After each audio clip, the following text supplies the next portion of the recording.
Et aujourd'hui, donc, à remercier plus particulièrement sa représentante,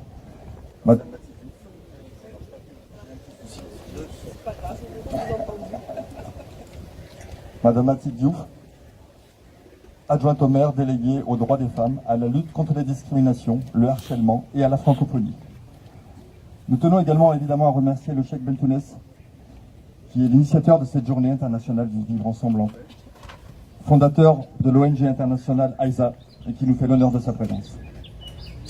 Avant de laisser démarrer cette marche et laisser la parole aussi à Thierry Vimal de Promenade des Anges, je voudrais dire quelques mots rapides sur le contexte de cette marche et l'esprit de cette toute nouvelle journée onusienne. La journée internationale du Vivre Ensemble en paix a été adoptée par les Nations Unies le 8 décembre. C'est long, petites antennes.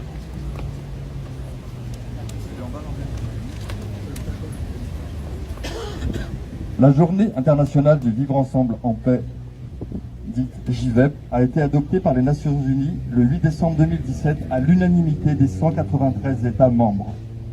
Cette unanimité n'est pas le fait du hasard. Elle constitue le choix délibéré des artisans de cette journée, alors que le principe d'une adoption aux voix était également possible. Ce choix d'une adoption à l'unanimité n'aura pas été le plus confortable. Il aura fallu près de 4 années pour que le projet aboutisse. Plus d'une fois, les promoteurs de cette journée internationale auront eu à essuyer des fins de non-recevoir, sans que cela ne décourage jamais leur détermination. Plus qu'un objectif, cette résolution était un point de départ. Il allait falloir apporter le meilleur relais à cette toute nouvelle journée internationale aux 4 coins de la planète. Et nous pouvons constater qu'en effet, elle s'organise progressivement un peu partout dans le monde. À Nice, quelques mois après l'adoption de cette résolution, une quinzaine d'associations se sont regroupées en vue de lui donner corps. Nous mesurons, un an après la constitution du collectif JVEP Nice, le chemin parcouru.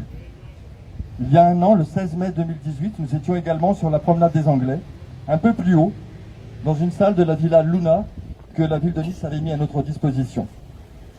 Ce fut une soirée à la fois intime et touchante. À travers la célébration de la toute première édition de la Journée internationale du Vivre Ensemble en paix, il y avait l'acte fondateur d'un projet local qui engage. Entre-temps, nous avons appris justement à expérimenter très concrètement ce vivre ensemble en rapprochant nos différences et nos complémentarités. Nous avons partagé des repas, nous avons bâti une charte. Aujourd'hui, pour la seconde édition, nous voilà donc prêts à rendre plus visible notre projet et nos actions.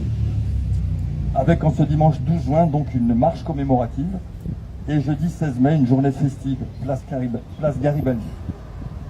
Alors la ville de Nice ne pouvait pas être mieux représentée aujourd'hui que par son adjointe au maire en charge du droit des femmes. À cela 2 raisons. La première est que l'idée concrète de cette journée internationale est née précisément lors du congrès international féminin organisé par l'association AISA en 2014 à Oran. Et c'est une association, une ONG qui est aussi très engagée, très active quant à l'égalité des genres. La seconde est qu'il en va du 16 mai finalement comme du 8 mars. Ces 2 journées internationales ont pour vocation d'incarner des projets de société majeurs dans les 364 autres journées du reste de l'année.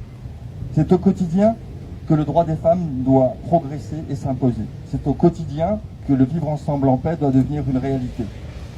Le projet initial des artisans de la Journée internationale du Vivre Ensemble en paix va bien au-delà de créer une animation calendaire de plus. La JVEP est un outil, une caution morale pour agir sur le terrain. Leur ambition est d'encourager l'émergence d'une véritable culture de paix. Aussi vrai que leur vision de la paix ne se définit pas comme une absence de conflit, mais comme un état d'être. Et c'est peu dire donc qu'ils accordent une place importante à l'éducation et à la jeunesse. Pour terminer, c'est précisément dans cet état d'esprit d'être que je souhaiterais introduire cette marche commémorative par ce court mot de l'écrivain et poète français Christian Bobin, qui dit ceci. Je viens d'avoir un entretien silencieux avec un enfant âgé de 10 mois. Nous nous sommes regardés dans les yeux pendant plus d'1 quart d'heure. Il y a dans les yeux plus de mots que dans les livres. Notre entretien était d'ordre métaphysique. Je me réjouissais de sa présence et il s'étonnait de la mienne. Nous sommes parvenus à la même conclusion qui nous a fait éclater de rire en même temps. Au nom du collectif JVEP, je vous remercie de votre présence.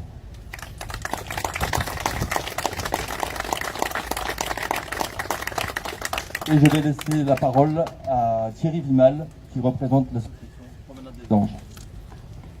Oui, merci Stéphane.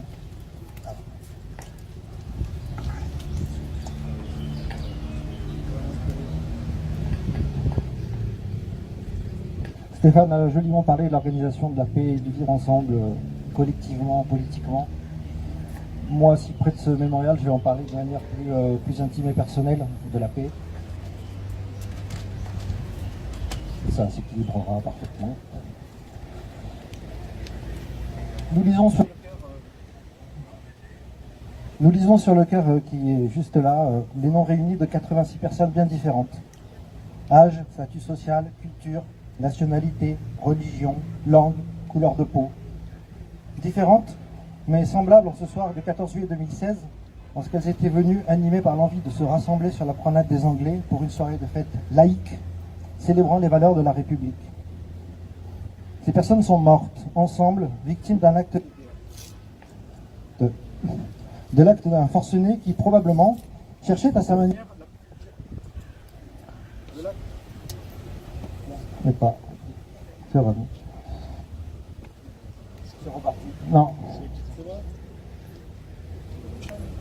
Oui.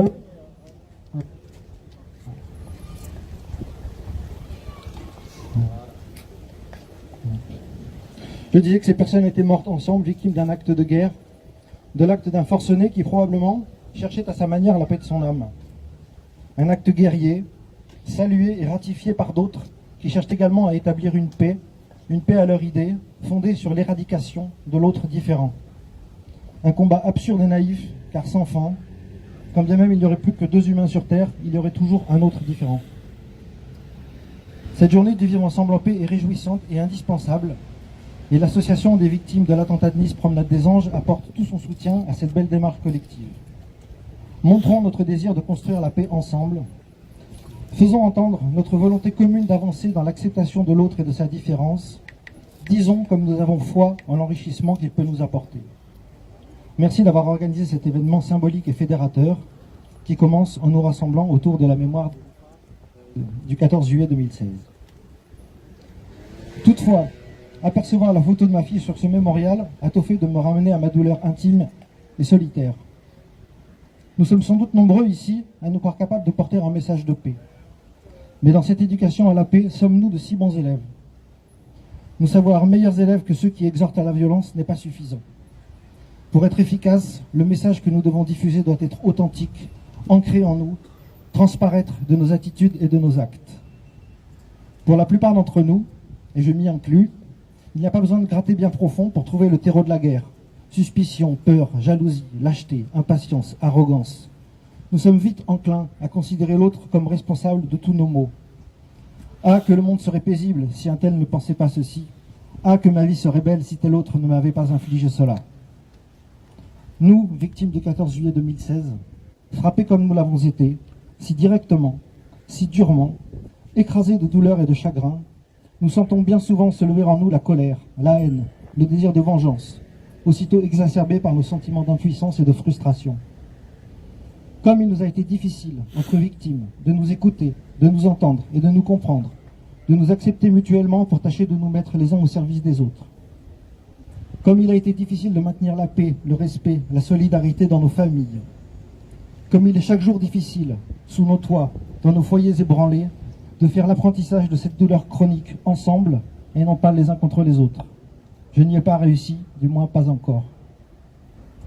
Comment faire, ai-je souvent demandé à ma fille, qui incarne désormais pour moi l'infinie sagesse, comment faire pour que ta mort fasse de moi un homme de paix? Qu'elle ait au moins servi à quelque chose. Et ce qu'elle me dit, c'est: papa, entends d'abord ce que tu es, écoute tes émotions, entends ta haine, tes colères, tes griefs, reconnais-les et apprivoise-les. Comprends et pardonne ce petit être égoïste et insatisfait qui vit en toi. Fais la paix avec lui, plutôt que de le refouler dans une cocotte minute qui finira tôt ou tard par exploser.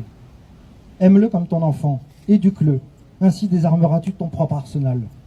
Ainsi cohabiteras-tu paisiblement avec ta faiblesse humaine, sans plus jamais la laisser s'exprimer dans tes actes et tes propos envers autrui. Laisse la paix mûrir en toi.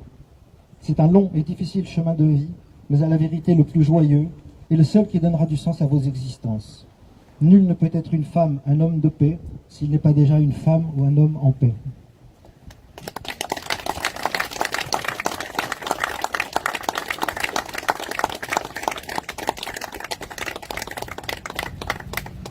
Merci beaucoup Thierry pour ce discours très touchant, très fort. Au niveau de l'organisation désormais, peut-être qu'on va se